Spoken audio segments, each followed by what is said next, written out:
Talking about Sass Rogando Sasot of For the Motherland.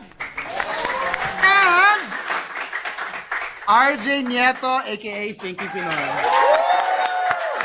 A very major blogger. A very major blogger. And tonight we have a very dynamic live audience. Yay! Anyway, so we're here in Cebu because RJ, Sass, and Mocha was also here because we attended this PDP Laban event, but none of us took our oath. No, didn't. Yeah, and no one declared that they're running for senator. Yeah, no one declared. No one declared. And no, I did not join PDP Laban. No one joined PDP Laban. You caught up. Even it was already after the This event, is a no? general gesture of support For the president. For the president. For the president. Yeah, because at the end of the day, I just want to support the president and no one else. So, sorry Harry, hindi kita iboboto. Doon pala, sorry Harry. In fairness to Spox Roque. In fairness lang. In fairness, he's a nice person. I mean, he knows that I not Girl, a I fan. don't need nice, I need smart. Oh my God! Oh my God! bitch. Sandali, Triggered. naalala ko rin naman yung nice. Kasi nga, diba, sinulat ko before. English, girl. When? When we were in Malacanang in February, Doc Lorraine asked the president, sabi, Mr. President, what do you think of Lenny Robredo? Sabi ni Mr. President, well, Lenny, she's a nice lady.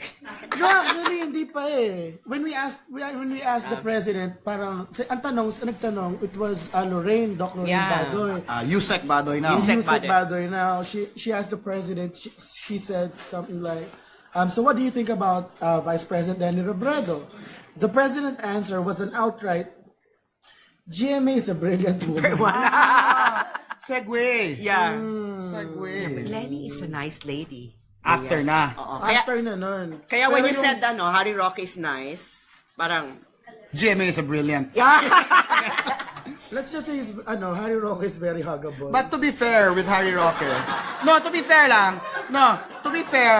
we all do not like, am I correct? We all in this room do not like Andy Bautista. He had something to do naman with the impeachment of Andy. well, even And with Laila. Deputy Speaker Gwen Garcia, the two of them. Normally, those going against Andy Bautista is a very high risk maneuver, right? I think Congressman Gwen Garcia did that maybe out of patriotism and maybe because she's confident that she has enough political capital. And they cheated him. They cheated her. And they cheated her. As for Harry Roque, I don't know because we all know that Harry Roque's political career is, pag ganun na. Kasi his own party doesn't like him. Party Really? list. His own Party party, list. yeah. Really? Yeah, and they want him they have a replaced fight. with They have a Salo.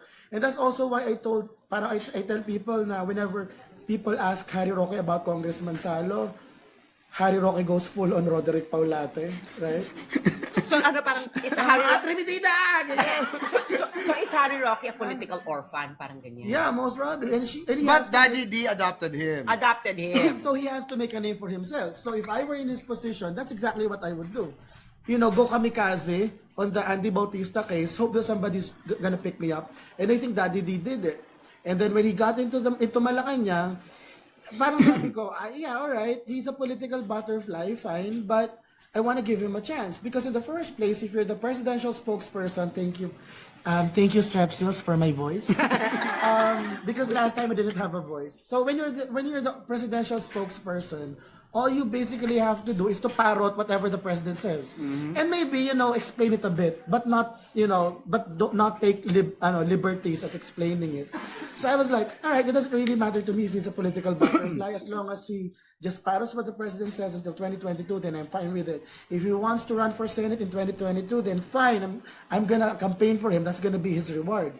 But the problem is in his first week, my God, does the world record from the most loved newly appointed guy to the most hated newly appointed guy in just 24 hours.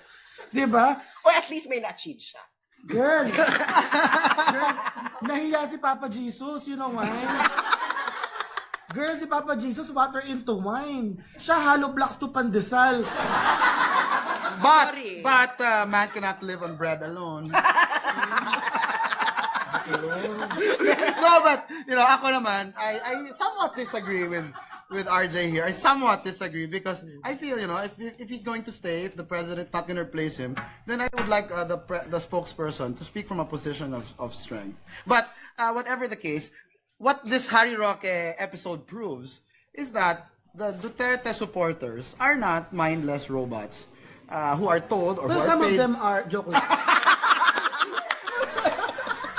Palabiro lang po talaga ako. Oh, okay, let's change the topic. Let's change the topic. Alright. So, Sass, andyan ka pala. Kumusta ka na? You were here last week. You were here last week wearing the same clothes. Mark Zuckerberg ang peg. Mark Bakla, Zuckerberg. balik na rin mo yan, baka manuno ka, girl. No, but you were here. Sass, she opened up and she poured her heart out. Lahat ng t-shirt ko black. Gusto niya ibalik sa akin yung joke. Sabi, di ba, I told her, balik na rin yung damit niya, baka manuno. So sabi niya, pati ikaw, ganyan. Girl, black lahat ng t-shirt ko. Mark Zuckerberg. Ano yung kay Mark Zuckerberg? Hindi, di ba paulit-ulit siya ng damit? Okay lang, bilyonaryo yun eh. Hindi, pare. Saka Girl, si kahit Steve pare-pareho Jobs, damit saka si noon, hindi Steve halata na mahirap. Ito, girl. Mahirap. Girl. Mahirap talaga to, girl.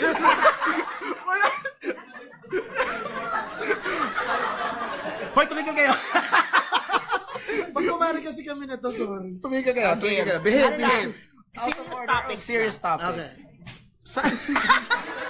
Sass poured her heart out last week when we were wearing the same clothes. What can you say about that? Girl, hindi mo makukuha sa akin yun. Mag-upo ko nito, sabi ko, Diyos ko, si Sass umiyak ako. Iiyak din ba ako? Para sabi ko, girl, wala Okay, ka. do you have a similar or a sad story why Actually, you are so passionate now? Actually, when May I was- pinanghuhugutan ka ba? When I was 17, my mom told me, What? you cannot be pretty. You cannot. You have to live a life of ugliness if you want to stay here. Eh sabi ko, no mom, I can't do anything about it. I'm too pretty. So I decided to go out in the streets, become a prostitute. Only for twice. Twice lang. Twice lang.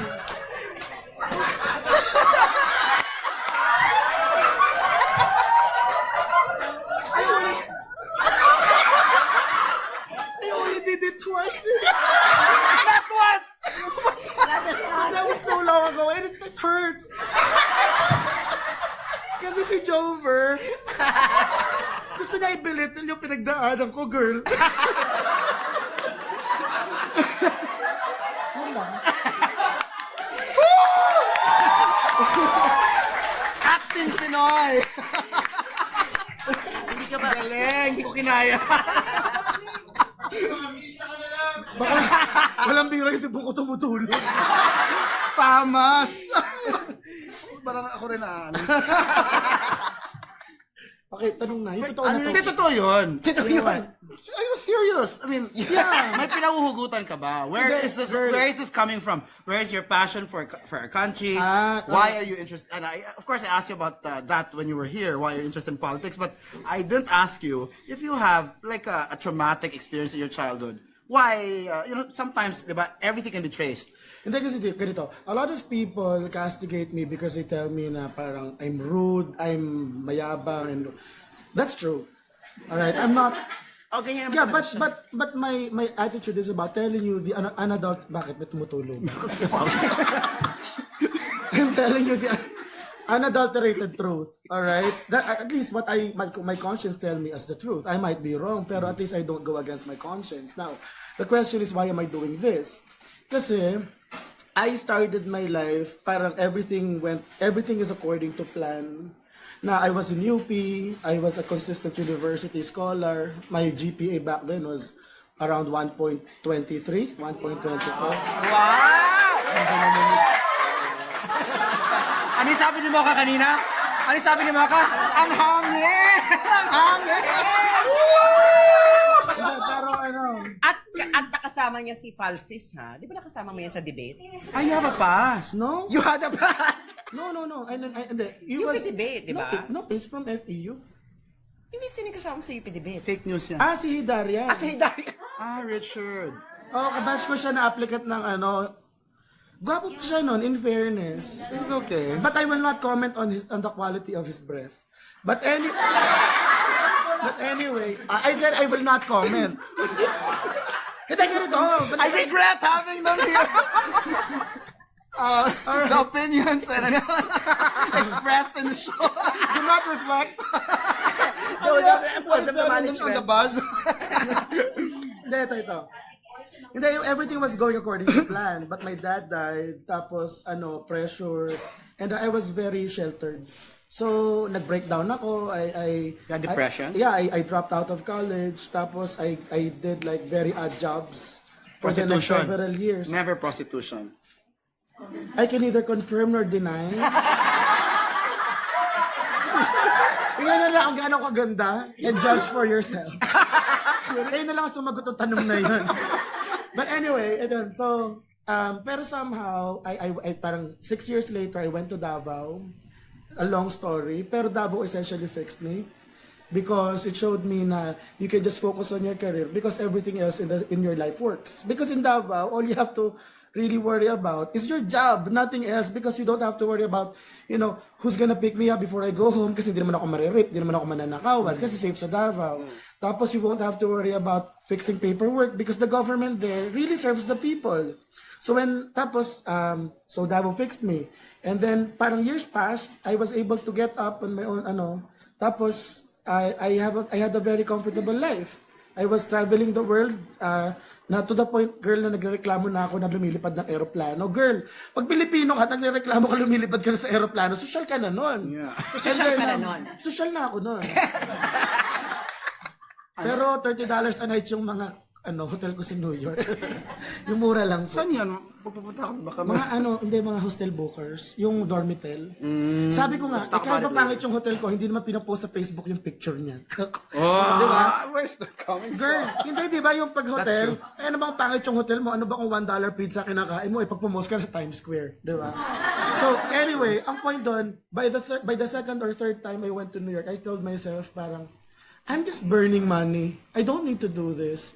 Tapos when I come back to Naiya, I can see people, alam mo yun, yung mga socio-economic classes, DE, na mga domestic helpers, yung nila. Tapos I can see the misery firsthand. So I said, I already enjoyed my life. I've lived my life. So if I have maybe a few years left, or maybe a few decades, hopefully, I'll just give it to my country. So that's why I tell you shit, pero with humor. And that's why you do what I do right now. You're very good friends and Yeah. Sass in our episode. Hoy, wala bang palakpak dyan? Kumara na. Dapat meron kang gano'n. Claps, gano'n. Di ba, Sass gave the credit to you for having discovered her or maybe making her the household name that she is now. Do you ever disagree? What has been the most? yeah. What issue did you passionately disagree? With each other, amongst yourselves. Ano ba? No, Talagang- Wala kasi we became kakaiba friends. kami We became friends because of a disagreement. Really? Yeah. It was about the article how Lenny Robredo. Talaga si Tineri Robredo talaga, Lenny di ba? brings us all together. Talaga. Yes. So it was about my article. She's a reunifying Yeah, the title was how Lenny Robredo crippled Malacanang. How Lenny Robredo and Malacanang crippled freedom of information. Kasi when she was still the representative for whatever in Bicol, she filed yung Freedom of Information bill. Without any exemptions. It was just a very simple 6-page bill na it's super powerful. However, Pinoy and Malacanang called her to Malacanang. Tapos, I don't know what transpired, pero a month later, naging 35 pages na siya. At meron ng executive privilege. Parang they basically watered down the bill. And parang may mali. Ayoko ng ganito, sabi ko. O dahil ito na yung disagreement namin ni Sass nung nagdoon sa application. Paano kung pumasa, what if this law was enacted and it's here right now. So ayun yung mga 1 2 3 4 5 yun yung mga 5 kong conclusions. Binara ako nito. Yeah, it was about kasi yung diplomatic negotiations. Kasi that's my background. Ang sabi ko kay TP, you cannot reveal to the public what's happening in the diplomatic negotiations. Ay, pero mali ka daw doon. Alam mo sino nagsabi? Sino? Rappler. Bakla, pinablish nga nila, ni-reveal nga nila. Ay, mali nga sila kasi you cannot reveal it kasi it would actually undermine the negotiations kasi diplomatic negotiations thrive in secrecy. Not, it's not because there are side dealings or sinister things going on in a negotiation. It's just because, diplomats need a wide latitude for action.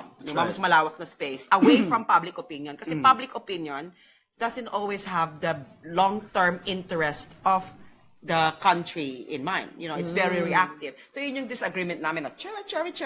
Tapos bigla siyang girl, post ang lola mo sa wall niya. Ako naman nakita ko.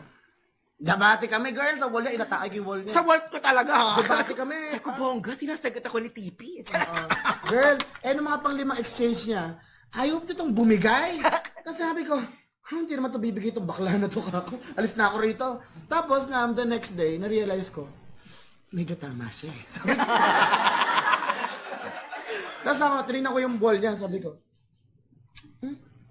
ay, may point.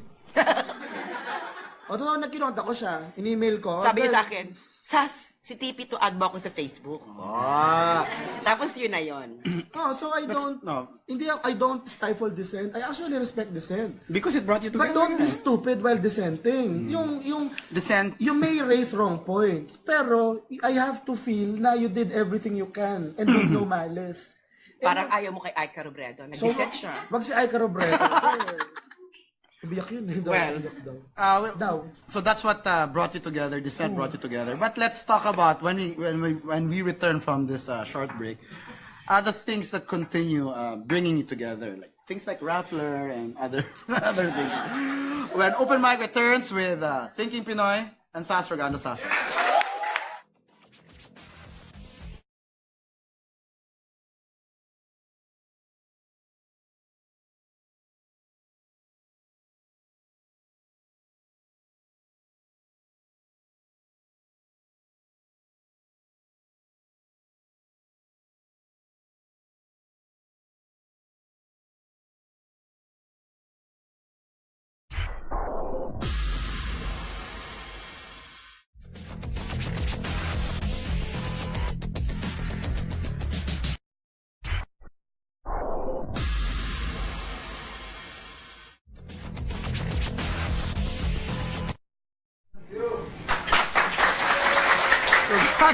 We're back here on Open Mic with Sass and RJ TP.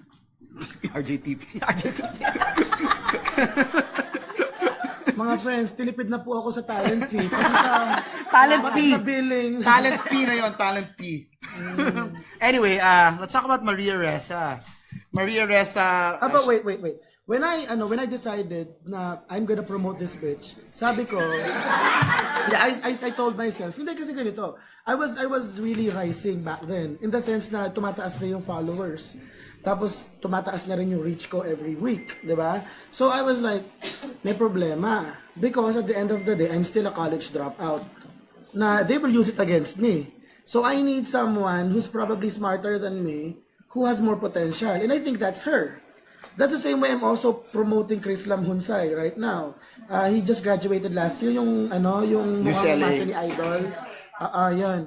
So sabi ko, since I have the stage, I have the sort of attention right now, I need to impart that yung attention to people who can actually make it.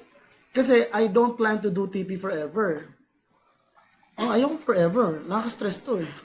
Di ba girl, uubos na sense of humor ko. Pero kami, di ba you asked earlier, paano yung dynamic namin? Kasi kami, we came from very different backgrounds. Kasi TP, he has a journalist background. Yeah, right? he was a He wrote reporter of for Sunstar. diba? He reports for Diba? Ay, magkakakolom na po pala ako sa Sunstar.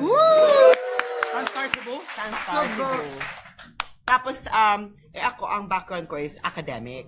So, when, for example, there is an issue na kailangan na a more journalistic take, si TP yung pinapaano ko, ay TP, lagyan mo to ng journalistic take. Expose. Yeah, expose type. Like, for example, itong Kokoy Gate, I cannot write it on my own. Kasi nga, siya yung mas merong alam doon. So, how do you do the expose na may drama, may ganyan, may eksena. So, si TP yung gumagawa ng mga ganyan. We partnered with a lot.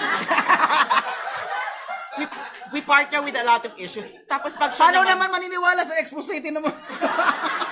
Tapos we partner with a lot of issues. Tapos sasabihin sa akin, sas kailangan ng malaman ng tao, ano yung UPR, yung Universal Periodic Review, explain it to, sa kanila.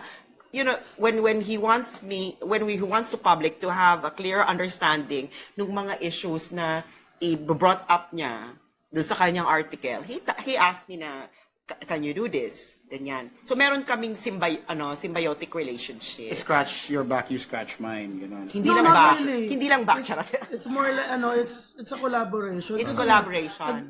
what we want is to make complex topics accessible to the people. Ayaw namin kasi So you're each other's sounding board. Yeah, saka we don't we Hindi know alam ng issue. saka we know our we know our niche. We know what we're good at. That's why we're not insecure of each other kasi we know what we can give to the public on our own. Okay. Like, Natatawa diba? nga ako, girl, yung sinabi ang fame whore daw. Girl, 1 year ako mahigit na anonymous. May anonymous ba na fame whore? Diba? Girl, diba? Kung gusto kong maging fame whore, umpisa pa lang, nakalantad na ako. Nag-eksena na siya. Saka hindi lang kami dalawa ha, parang si Mocha, parang we talk to each other. Na, we don't really step on each other. Tsaka iba-iba kayo ng strength. Yes, Magkakaiba exactly. talaga eh. Tapos, Even the minor bloggers have different strengths. Very minor, major. Ganyan. Hindi, but we just respect each other's opinions. Tapos, Wait, can I just digress? You said that you're going to start writing for Sunstar soon. I saw that you met with the Garcias behind Sunstar. akala ko hindi tutuloy kasi tagal nila magsulat ng letter eh. Sabi ko, bimit-bit nyo ako, tapos di naman kayo magpapadala ng offer. Tapos pinadala last week, so salamat po. So, and Sass has a column in Manila Times, and I have a column in CDN Inquirer. So, in a way, we're mainstream. Yeah. Oh, meron yung radio show eh. Karambola radio po, show. 8 to 10. So, but did you feel alluded to when balik ako kay Secretary Roque, no? And when he said legitimate media, Yeah. that did you feel alluded to? Yeah, because that was one of Harry's stupidest moments. Hindi, at tanong niya, do you feel na you belong to the legitimate No, media? not at all. It's because Or the other side of the No, not at all. Because when Harry said it was a normative statement. Thank you, Professor Van Ivierna. Tinuro mo sa akin ang ibig sabihin ng normative. What that means is, it was a statement referring to the population in general. It doesn't mean it applies to everyone. So, for example, sasabi ko na ang mga Dutertards matatapang. Hindi lahat ng Dutertards matatapang. May mga duwag din. Pero in general, matatapang. Parang ganon. So, when that idiot said na normative ay yung legitimate media is the ganyan-ganyan of the ganon-ganon, I didn't feel like I was alluded to. Kasi, even mainstream media don't think I'm mainstream. I don't really care about what they think because at the end of the day, it's what the people think. You derive your legitimacy from your readership, from your listeners, and from no one else. I don't really care if I'm given one of those awards. Speaking of your radio show, Pia Ranada filed a complaint. Oh, another idiot. She filed a complaint. No, first she called out DWIZ.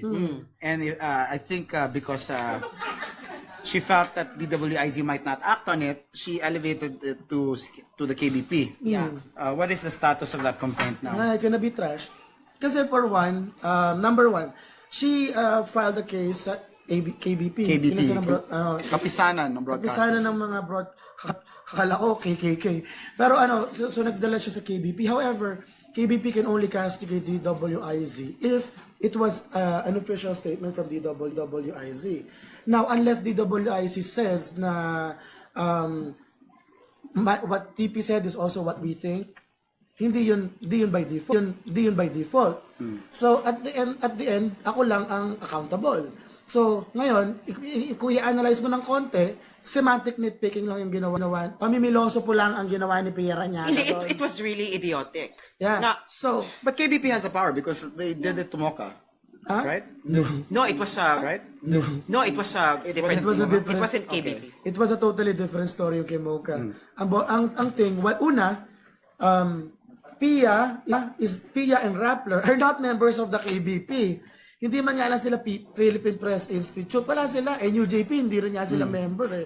So why would they complain? Eh, wala naman silang legal existence sa KBP in the first place. Number 2, hindi rin po pwede sa KBP na mang-castigate sila ng mismong broadcaster kung hindi rin naman yun ang official stance ng station. Tapos number 3, irrelevant na yung KBP. Ang DZBB, yung GMA, hindi naman KBP yun eh. Are they not? No, they're not. And they've been doing it for Hindi so sila long. kasapi sa kapisanan. Yeah, they weren't part of it. So, So what is the issue? That's the point. What is the issue with My the... God. ganito lang kasi, Pia. Kung feeling mo may mali, kasuhan mo ako, grave threats. Hindi, Inciting to grave Hindi, alam mo ganito ha, yung take ko dyan. Kasi Pierre Ronaldo Robles, di ba, release a statement. Sabi niya every morning, he consumes, parang ni-restate niya yung sinabi ni Miriam Santiago na every morning, threats. she reads death threats For breakfast. for breakfast. Ako naman, parang, seriously, you read death threats for breakfast, but you haven't filed any complaint to the police for any of them. Tapos yung figurative pa yung inaatake mo. Yeah, but for me naman, just because you got death threats from other people doesn't mean it came from him. Just because he had a metaphorical, Hollow block. Girl, ang point dito, ganito. Kalokohan lang yung issue na yon. Tapos marami nagsasabi sa akin, why are you talking so much about it? Gagawin nyo lang sikat si Pia. Totoo naman eh, kasi ang bobo ng issue. And I said, ba't ko pa pinag-uusap? Gagawin ko pa daw sikat. Eh, kawawa naman, 17,000 lang yung followers niya. Ano madagdagan kahit mga 500, 100.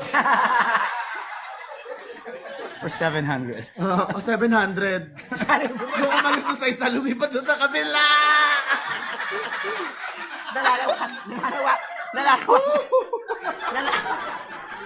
Nananawagan po kami sa mga umalis po dun sa isa na 700. Pumunta po kayo.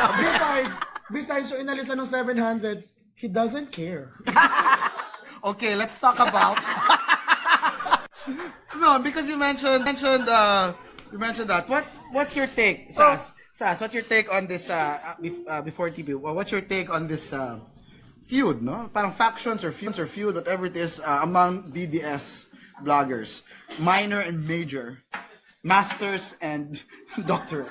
Alam mo itong feud kasi nito, if I give it a chance to meet any one of them, isa lang ang tatanungin ko, what is the end goal? What is the end goal of this bickering, of this angst, etc.? How do you see yourself 5 years from now? Diba? Kasi I don't really see the goal of bringing people down. But taking sides. That one I do not taking appreciate sides. is being forced to take a side. Yeah, or being forced to take a side of saying na if you're not for BBM, you're not for Duterte. I don't really, at isa pa kasi, I don't really see na bakit kayo kumukuha ng, gumagawa kayo ng controversy using other DDS folks. Diba? And we have been subject to Better things to do, no? Subjected to a lot of controversies raised by other bloggers. Diba? Natatandaan nyo yung may nag-raise na wish Duterte's plan for a revolutionary government. Parang ang ganda naman namin masyado. Diba? Parang, tapos LP mall, ano ba yan? Ganito, for what it's worth, I think yung ganitong away, it's real eh. We can pretend that it doesn't exist, but it does. Pero if anything, it's real and it's really happening, and it's just a testament na hindi kami propaganda machine. May propaganda machine ba na nag-aaway? Ayun lang nakapagpatunay doon. Oo. So I think it's nice na there's a silver lining. Tapos number 2, doon po sa mga nang-aaway sa akin, magaling po akong mang-asar. Hindi kayo po pwede. Pag-asaran lang. Nako, girl. Ang gawin mo na lang, bumili ka na lang ng baril sa London. Mga over 20,000 units. Okay, we're about to pause for another break. Wait, general ba to? Gusto niyo po bang bumili sa amin ng 20,000 units na barrel from UK?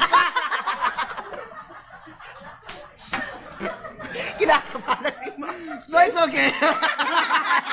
Joke lang po yan. Joke lang. Joke lang. Uy, nakausap ko si General Bato ng Asian, ha? Ano sabi? Wala, sabi lang niya, kumanta lang naman siya. Did you ask about? Okay. Wow. Ano ba? Diyos ko po.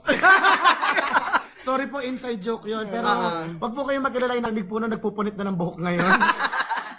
Kasi naman tayo nag-usapan natin. We're about to pause for another break. Ano ba yun? We're on our third gap?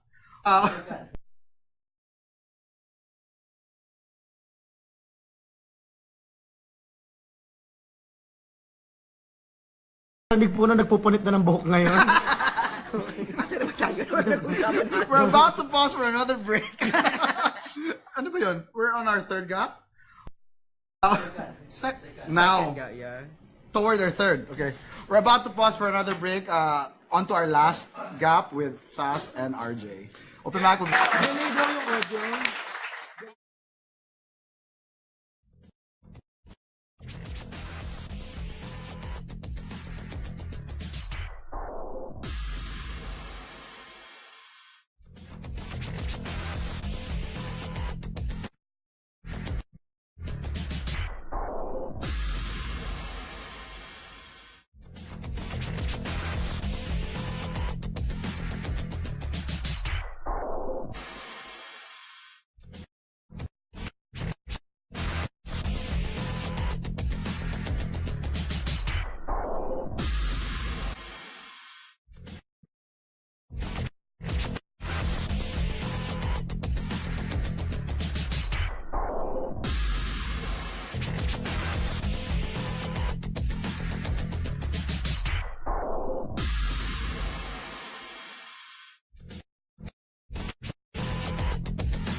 Here an open mic for our last gap with RJ, Pinoy, and Sass Rogando Sasot of For the Motherland. So at this point, for our last gap, we'll take in questions from the Malacanang press corps.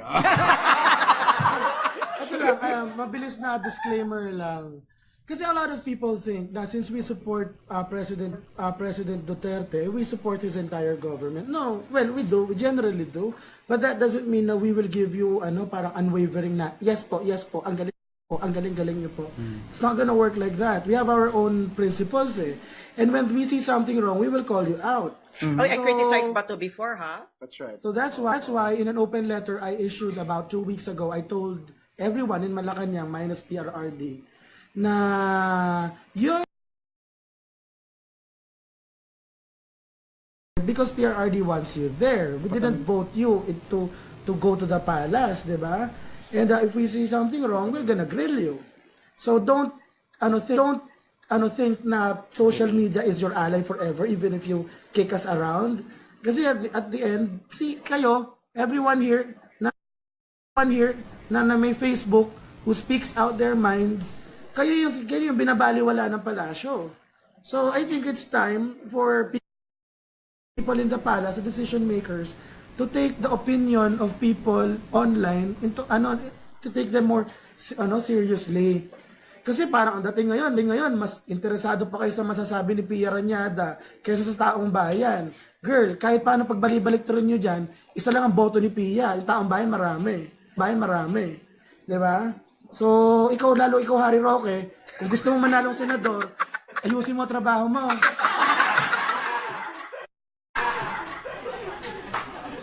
Okay. Okay, at this point, we'd like to take questions from our members of the Malacanang Press Corps. Malacanang sa Sugbo. Malacanang sa Sugbo. That will hopefully be reopened. We have a question from ma'am. Ma'am, please state your name and the media organization you represent.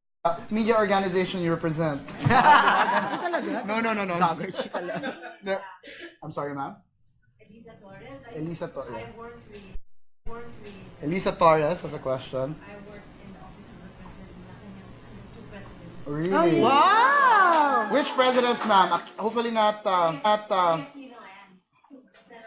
Okay, President Ramos and Cory Aquino. And then your question is, Ma'am Elisa? The members of the Malacanang Press Corps. Oh, incidentally, so no.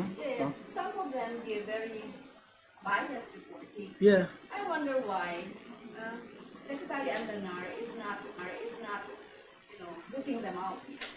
Even though Alright. they've done it several times. My theory, For a while. Makitan siya? Okay, so Ma'am Elisa's question, I have to repeat it, is that according to her, some members of the Malacanang Press Corps they go out of bounds, basically. I'm going to paraphrase, Mama. She's wondering why Secretary Andanar has not booted them out yet from membership, for example, from the Malacanang Press Corps. all right. First, I think Martin Andanar does not necessarily do nothing. Kasi I know na there was a certain reporter who was kicked out of MPC not too long ago because that reporter had two Twitter accounts. One is official, the other one casting parang curses at the palace 24/7. Di ba sa Inquirer ito? Yung I can neither confirm nor deny. Marlon Ramos, di ba? I can neither confirm. Di ba? I can neither confirm. Okay. Tapos, I can neither confirm nor so deny. what did Martin do? Secretary Andanar. He spoke to the media company. The publication. I can neither confirm nor deny if it's a publication to the company, and then that company decided na parang ay oo nga, bias nga si ate. So she's a girl. that person got kicked out. Not really kicked out, but got withdrawn and replaced with someone else. Oh my God, so it's because of the personal Twitter account of this reporter. Among other things. So pwede pala yung isang international journalist na nagsabi na nag-overdose sa fentanyl si Presidente. Pwede natin pa-kick out. But No, is that Malacanang Press Corps hold Upang on. BBC. It wasn't Martin who kicked the guy out. It's a publication. It's the publication who decided to pull the guy out daw. Oh, so according pwedeng to ganon. My sources. Pwedeng According to ganon. My sources. Now, on the other hand, a question. But that person is more of an exception than the general rule, right? So, my theory is, well, we all know that, the inner circle of the president is literally an old boys club. Diba? They're really old people, diba? And, they grew up at a time when mainstream media, when traditional media was king. So, when traditional media hits them, or maybe in one of the opinion columns or one of those articles, they think that the public in general will listen to what those people have to say. If they haven't realized yet the power of social media, diba? Kasi ay nako girl, kung alam niyo lang, hindi ko na lang pwede ibigay detalye. Pero I've been telling them over and over, mainstream media, while still influential, they still are the traditional media people. They are. but their influence has eroded so much na. And the best example, Duterte 1. I think ang ano doon, parang kasi sila they are maybe some of them are afraid to hit traditional media that much kasi maybe they're thinking of their long-term career, no? After Duterte, you know, where are they gonna go? I'm not saying na si Martin Andar kasi I think Martin Andanar has really no power to kick out journalists from MPC kasi di ba yung publication yung But I've heard natanggal. the Pinoy Ira Malacanang has taken steps to kick several Yeah, journalists I know. out of the PC. One from ABS-CBN who he felt was a bit fair Pinoy. toward Pinoy felt that the Malacanang beat reporter, of course covering Malacanang, he felt that this particular reporter is too fair critical. toward GMA. He asked talaga ABS-CBN to So Pinoy is in the habit of kicking out journalists. Hindi lang local ha, pati international. Kasi di ba there was this Hong Kong Hindi, alam mo sa totoo lang, journalist. when you look at it, mas the social media people of the president, the supporters, are the ones who call bias media out. But the president has been very tolerant. He has been very tolerant compared to Noynoy. I think we should reframe yung issue. The question here is not whether we should kick out biased reporters or not. We should not. Ang habol ko dito ay equality. Alright? So, it's like, alright, fine. Gaga si Pia. Sige. Diba? Gaga si Pia. Fine. Lagay mo lang siya dyan, huwag mo tanggalin. Pero, give other people with the same amount of reach, the same kind of access. Ang problema kasi, ginagawang cartel ng Malacanang press corps, yung impormasyon. Gusto nila, sila yung una, para sila yung makapag-twist ng information before it goes out. Take for example what happened in Vietnam, in Da Nang. The president had a press briefing with Malacanang press corps, and people within MPC told told Yusek Mia of PCOO who handles MARO, Media Accreditation and Relations Office, who also has power over RTVM. They told her na wag mag-live ang RTVM. Kasi may iskopan, malamang. So, ang RTVM hindi nag-live. Mali yun. Diba? So, ang nangyari noon, there were a lot of things that the president talked about during that press briefing that was not picked up by mainstream media, and we're just here trying to wait. Ano na nangyari? Parang, diba? Tapos hahanapin mo pa sa YouTube. Agad yun. But you know, ako personally, I don't expect mainstream media to be super positive all the time. Yeah. Because they're supposed to be fiscalizers, which is good in a working democracy. We don't expect them to be biased for. We just want them to be fair.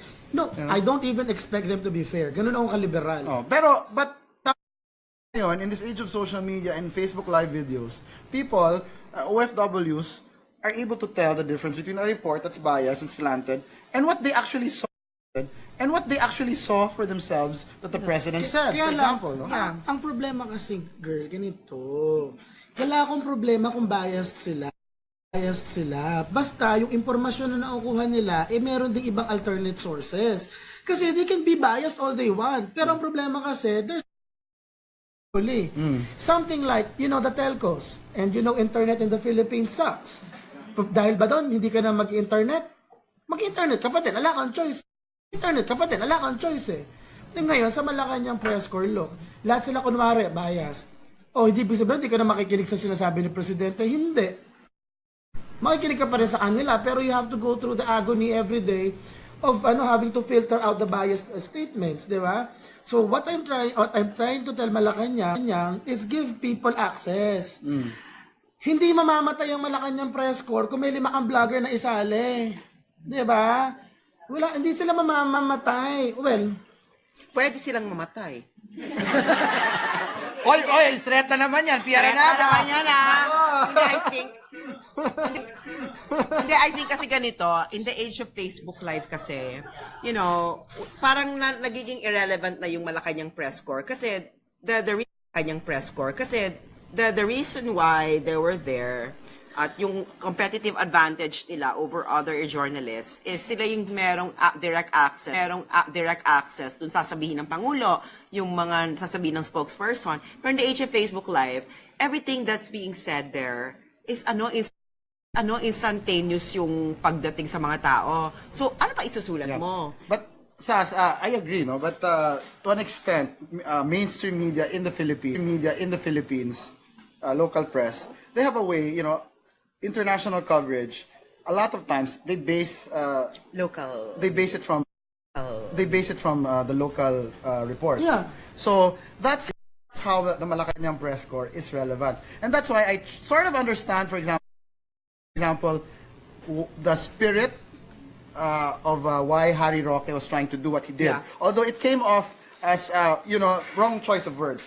No, but that's how I see it. He's trying to. I think you can't fault someone or this administration for trying to reach out to mainstream, despite the bad blood, despite the unfair coverage, because we at least have to try and see, if it will work. Whether mainstream media in the Philippines report fair or will come up with a better, fairer coverage because of a better relationship with OPS or PCOO, and whether Western media will also have a better, fairer coverage as a result, it remains to be seen. But there has to be an effort to try. That's just how I see it. It was Sass who taught me that the best weapon against misinformation is more information. It's not shutting out whoever is misinforming people. So, how will we do that if we limit the avenues of information? Just open up the democratized. Diba? So basically, what they're saying is they're not opposed to Malacanang press corps. They can continue reporting the way they report. Whatever they But don't report. turn it into a monopoly. They're turning it into a cartel na sila lang ang po pwedeng nandoon. Kaya nga tinatanong ni Mocha, ano ba dokumento na nagbigay sa inyo ng karapatan na kayo lang ang andyan? Saka As it turns out, wala. Diba? And that is why I sincerely appreciate Sunstar. Dahil po Kaplag pa. doon sa mga nagko-cover ng Malacanang, sila pa pinaka-fair. And Manila Times, although kasi Manila Times may pro Duterte slant sila eh. Yeah. Pero yung in as far as yung pinaka-objective, salamat po Sunstar. I belong to Inquirer Publications. And that's all I will say. But anyway, Sandali na lang, binili na kayo ni Ramon ang. Good luck na lang, Inquirer. Anyway, Nagregudo na dyan. anyhow, that's all the time we have. Before we go, parting shot from the both of you. Mag-resign ka. Mag-resign ka na, Harry? Hindi, kasi ganito. Hindi. Seriously. Kung kaya pa ni Harry na ayusin yung trabaho niya, sige, ayusin pa niya. I have my well-founded doubts. Pero kung But you're kaya gonna pa give him a ayusin, chance. sige, ayusin mo. Pero agad hindi ka umayos, mabanatan kita. Ganun talaga dapat Government official ka eh. Karapatan namin na banatan ka. Okay, Ganun. fair enough. Bye. Ako, parting words ko is for the Malacanang press corps. I think they have to evaluate the new situation right now. Nasabi ko nga kanina, in the age of Facebook Live, you cannot just report what people can already see. Ngayon, ang nangyayari kasi, in order for them to be read by people, they create intrigues, they twist what the president says, and kaya nagagalit yung taong bayan sa inyo. Alam niyo kung bakit? It's because they have seen what the president has been saying. They have heard it, That's stupid. And they, these people, you cannot fool them. Especially if the information, they could easily access it. The access to information has already been democratized. Now, how are you gonna add value in this new situation? Pinag-usapan namin to sa Karambola eh. Sabi ni Conrad Banal, right? Sabi niya, tinanong ko siya kasi diba veteran journalist. Sabi niya, walang added information nila is yung research and contextualization. So they have to make their reports richer. So if the president says, for example, sipain kita Oh. So you don't just report yung Sinabi sinabi mo niya yun. yon. You have to investigate where is the president coming from. You have to ask the president, Mr. President, why did you say that? Where were you coming from? In that way, you enrich the discussion. Just like, for example, yung sa Halimbawa, ASEAN Summit. No, wait. Nung nag-away kayo ni Jonathan Head, alam mo nangyari doon? Ganito, girl. Nag-away, nilapitan siya ni Jonathan Head. Ganon. Tapos walang pumapansin, silang dalawa lang. And then, after like a couple of minutes, nagko-converse siya dun yung mga journalists, tapos kanya-kanya ng Facebook Live, kahit wala namang mga followers. Tapos, nung nag-split na si Lola mo at saka si Jonathan Head, na carry naman yung split, walang away na bongga. Carry lang. Like, nice meeting you. Alam mo ba, ni isa dun sa mga journalists na walang followers, walang nag-interview sa kanya na parang, ano ba nangyari? Walang ganon. Or why did you say Ano that? na sila agad. So yung sinasabi ni Sass, na you just relay it as it is, na wala man lang context. Kasi, ba't pa ako makikinig sa inyo? Pwede ko lang panoorin yung Facebook Live, wala pang karga mo. Yeah. Diba? You know why they don't ask that and then they don't put context? It's because they would like to make a spin out of it. If you spin something, if you're a spinster rather than a journalist, what you're just gonna do is drop the context of the conversation and drop the context of what's happening. And that's what they've been doing to the president. Yeah. Kaya maraming galit sa inyo. It's not because of the weaponizing hate bullshit that Reza has said. It's because, you cannot fool these people who has access to the real information via Facebook, and then suddenly you're gonna report something totally different.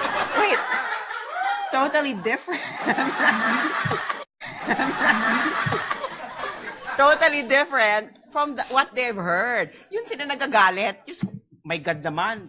Alam naman naming pink, sasabihin nyo sa amin, violet. Yung gaguhan. Colorblind. Diba? But, so the lesson or the takeaway, because that's all the time we have, but the key takeaway there is that, there is still a place for mainstream media, but in this age of social media, Mike, pakainin mo naman kami, wala naman talent. Maglalarsan tayo mamaya.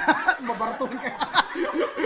Maglalarsyan In kami. this age of social media, where speed is what is being offered, paspasan, tweet, ganon. What mainstream media can offer is context, no? A deeper, richer report. It's really telling stories worth telling. So that's the challenge for mainstream media. We can fiscalize each other, we can antagonize, we can criticize each other, call each other out. But at the end of the day, you have to shape up. You have to shape up because of technology. And Can I say something? Yeah. Last word.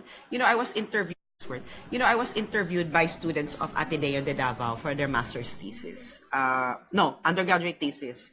Nung bago ako umalis. Ngayon they were asking me, they were asking me kung ano yung magiging relationship ng journalists and social media. And then I said na yung contextualization, it's